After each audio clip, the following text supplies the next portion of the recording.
As a social media manager who has both been the freelancer charging $300 a month and the agency owner charging anywhere between $3,500 to over $10,000 a month, it's safe to say that I've had quite the pricing journey. I created today's video to help you avoid the social media manager pricing mistakes that I made in my journey as a social media manager. Hey, my name is Mil and I own a multi-six-figure social media agency, and I now help social media managers do the same. If you're an aspiring six-figure social media manager, then make sure you download my free roadmap to becoming a six-figure social media manager that I will link right here. Now let's get started. Now, the first pricing mistake to avoid as a social media manager is to charge hourly. I'm a firm believer that charging a fixed retainer fee is not only beneficial for you as a social media manager, but also for your client to set an expectation. Especially us being in a creative field, it's really tough to charge someone hourly, as hours will vary on a monthly basis, right? Especially considering creative work. Sometimes it takes longer than others. Sometimes we can whip up a reel within, 60 seconds, but that doesn't mean you should only get paid for your time. You should get paid for the value that, you provide for your clients and the deliverables, because the scope of work for you as a social media manager doing social media management work shouldn't change necessarily, right, on a monthly basis. You're likely to offer your client X amount of posts, strategy, analytics, and things like that. And so you want to have a fixed retainer fee rather than, tracking your hours and billing your client for hours. Now, if you want to charge your client an hourly fee for any extra work you do, I'm all for that, right? So this is something I actually did in the beginning as a social media manager, where, if I did go out of scope and a client needed some extra help on social media and certain tasks there that weren't included in my package, I would just bill them an hourly rate. And this is something you want to add into your contracts as well, to make sure that they know, hey, if you need extra help or work, we can bill you an hourly rate. And then that way you can still make extra money on top of your retainer. But you do not only want to rely on the hourly fee that you're billing your client for. Now, if you want to learn exactly how to calculate your hourly rate, which is important to know in order to set the prices for your packages, then check out this video right here. Now, the second pricing mistake to avoid as a social media manager is to only charge for your deliverables. Now, what do I mean by that? There comes a lot more to play as a business owner than just charging for services that you provide for a client, right? The very top one, first thing that you need to be taking into account is that if you're self-employed, you are going to be paying taxes. We all love this word, not very much, right? But no matter where you are in the world, these rules and laws will vary. Even in the US, it varies from state to state on what type of taxes you will have to pay. Because when you work for yourself, you don't have an employer, right, who takes care of taxes for you.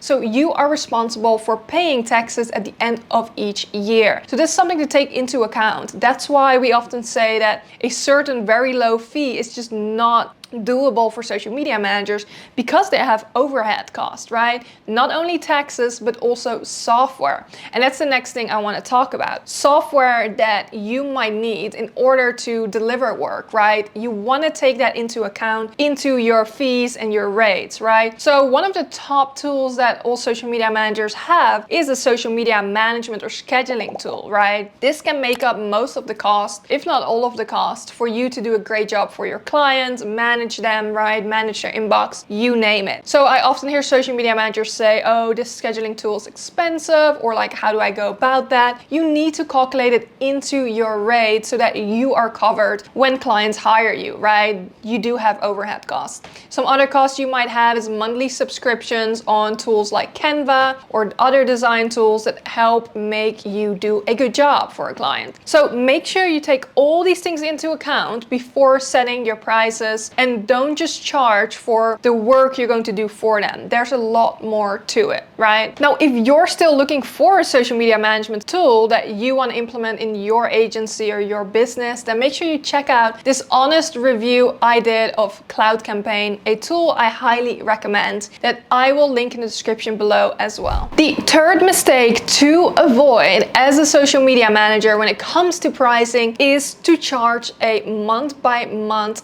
contract. Now, contracts are a big deal, right? Especially when you're just starting out. This might overwhelm you or even scare you to have contracts with other businesses. But one of the biggest mistakes I made when I just started out was doing month-by-month contract. So in my head, I was thinking, oh, this is very risk-free for the client, right? To have no risk, they could cancel at any time. It was almost like I was a subscription service for them that they can enroll in every month, right? And so I do not recommend this at all, just because it's not really beneficial for you nor the client, right? You need to have some type of security and knowing who is going to take up space on your client roster. So if you don't know if a client is going to be with you for at least, let's say, 3 months, then it's very hard for you to commit to their work. And especially also because right now, the way we're set up with my agency, the first month is fully onboarding, right? So we're not even posting in that first month yet. And so it wouldn't even make sense to have a month-by-month contract. Now, let's say you're starting out, right? And you still want to build up your portfolio. That is a completely different story, right? You could always offer a client, hey, a 30-day trial period. They are paying you for those 30 days, but they don't have to commit to a contract yet. And let's say they're happy in the first 30 or 60 days. Now you tell them, hey, now we got to move into a contract for 3, 6 months, whatever you may want to do. And then you lock them in so that you can reserve your time and space on your client roster to do the work for them. And that way they're guaranteed to have space on your roster, because who knows, 5 other clients may show up on your doorstep and say, hey, we want you to do my social media. So it's very important for not just you, but also the client that you have a term that you work together. Now, if you want to know exactly terms and clauses you should be including in your contracts, I did do a video on this, Contracts 101, that you can check out right here. The fourth pricing mistake you need to avoid as a social media manager at all costs is scope creep. Now, this may sound like a very familiar term, as we do talk about this a lot in our industry because it just happens so much. So what exactly is scope creep? This is when you go out of scope, out of your scope of work for a client. This can often happen when a client asks for something that is social media related, but it's not necessarily included in your package, right? Maybe they want an extra post. Maybe they have a promotion going on that they need a graphic for. You name it. It's likely going to happen to you at some point, as it happened to all of us before, right? Including myself, where you don't really notice it and you want to deliver good work for your client, but the scope is getting bigger and bigger and you are not getting charged, or you are not charging the client for that, right? And again, this is where that hourly rate would come in. If you go outside of your package that you're offering for a client, then now you can say, hey, happy to help to create that graphic, but here's what it's going to cost you, right? This sets a boundary between you and the client, and you guys both have same expectations and know exactly, what to expect when it comes to extra work. And that way they will either not ask you again to do something, right? Or they will know, hey, yeah, that's fine. I want to move forward. Can you please assist there? So this is a very fair game, and it's very important for you to do this as early as possible so that you're not victim of scope creep. And it does take practice, I will say. Now, another thing, we talked about contracts a little bit, right? So I would want you to also include that in your contract, where you don't only outline what you do in the package, right, under the scope of work, but you also want to include what you don't do. If anything, that might be even more important. You want to outline the things that aren't included in your scope of work. Maybe you don't post stories, or maybe you're not available on the weekends. Whatever it may be, you want to be very, very clear and have this in writing so the expectations with the client are there, and you can either refer back to the contract or remind them on your terms, right? Now, this also reminds me that I have a full video